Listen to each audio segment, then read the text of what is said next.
Bismillahirrahmanirrahim. Assalamualaikum warahmatullahi wabarakatuh. Alhamdulillah.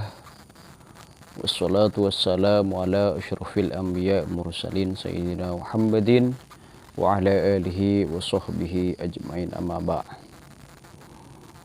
Ikhwani fillah. Alhamdulillah, puji syukur kepada Allah Subhanahu wa taala. Salawat kepada Rasulullah sallallahu alaihi wasallam. Suatu ketika ada seorang bernama Uwais Al-Qarni, di mana beliau ini diberkahi sebuah penyakit oleh Allah atau kecacatan dalam tubuhnya, atau bisa disebut dengan penyakit sopak, yaitu tubuhnya belang-belang. Namun Masya Allah, dengan segala kekurangannya ini, Uwais Al-Qarni sangat berbakti kepada orang tuanya. Sangat sekali mengabdi kepada orang tuanya.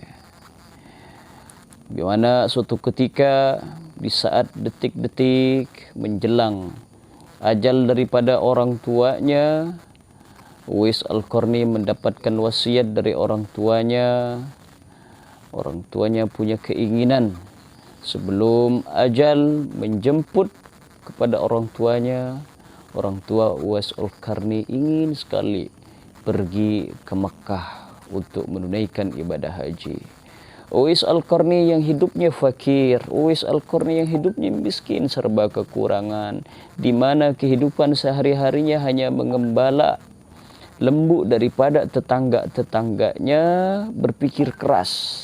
Sehingga pada saat itu kemudian Uwais Al-Qarni memutuskan untuk membeli seekor lembu. Lembu yang kecil. Di mana pada saat itu Uwais Al-Qarni membuat kandang di atas bukit. Sehingga ketika Uwais Al-Qarni ingin memasukkan lembu tersebut ke kandangnya, Uwais Al-Qarni menggendongnya dari bawah bukit sampai ke atas bukit. Hal itu dilakukan setiap hari oleh Uwais Al-Qarni. Sehingga apa, saudara-saudaraku semuanya, Masya Allah, tetangga-tetangga Uwais Al-Qarni, orang-orang yang melihat Uwais Al-Qarni, pada saat itu mengolok-olok Uwais Al-Qarni. Uwais Al-Qarni sudah gila, Uwais Al-Qarni sudah gila. Tapi Masya Allah, Allahu a'lam, Allah lebih tahu daripada segala hajat-hajat daripada Uwais Al-Qarni. Dari hari ke hari tubuh Uwais Al-Qarni semakin kuat dan semakin kekar. Begitupun juga dengan si lembu tadi yang dari kecil semakin besar dan semakin besar. Barulah tahu ternyata Uwais Al-Qarni ini punya hajat, ingin menggendong orang tuanya sampai ke Mekah. Masya Allah. Kebaktian daripada Uwais Al-Qarni tidak lagi diragukan. Meskipun dengan keadaan yang benar-benar terjepit dengan ekonomi, bahkan tubuhnya dititipi penyakit oleh Allah, penyakit sopak, Uwais Al-Qarni tidak mengurangi sedikit pun baktinya kepada orang tuanya.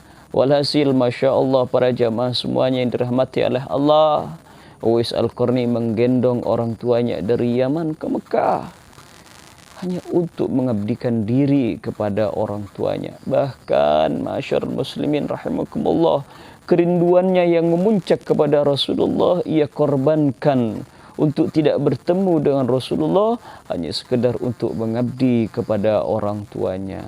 Masyarul muslimin rahimakumullah, mari kita tanyakan kepada pribadi kita, sampai di mana pengabdian kita sama orang tua kita. Ini wayah gini kita sudah sampai di bulan Ramadan. Sudahkah kita berganti pakaian? Sudahkah sarung-sarung kita berganti? Peci kita, gamis kita, atau barang-barang yang lain sudah kita berganti? Tapi ingatkah kita? Sudahkah kita mengingat pakaian orang tua kita? Sudahkah kita mengganti pakaian mereka? Atau jangan-jangan kita sudah terlalu sibuk dengan urusan pribadi kita? Orang tua kita yang sudah mulai renta, kita lupakan begitu saja. betapa hina kita ini, betapa kita ini sungguh sangat durhaka kepada orang tua kita. Kita sibuk mengurus istri kita, kita sibuk mengurus anak-anak kita. Wallahi, seberapapun harta yang kita keluarkan untuk istri-istri kita, untuk anak-anak kita, tidak akan pernah berkah kalau ternyata kita melupakan kepada orang tua kita.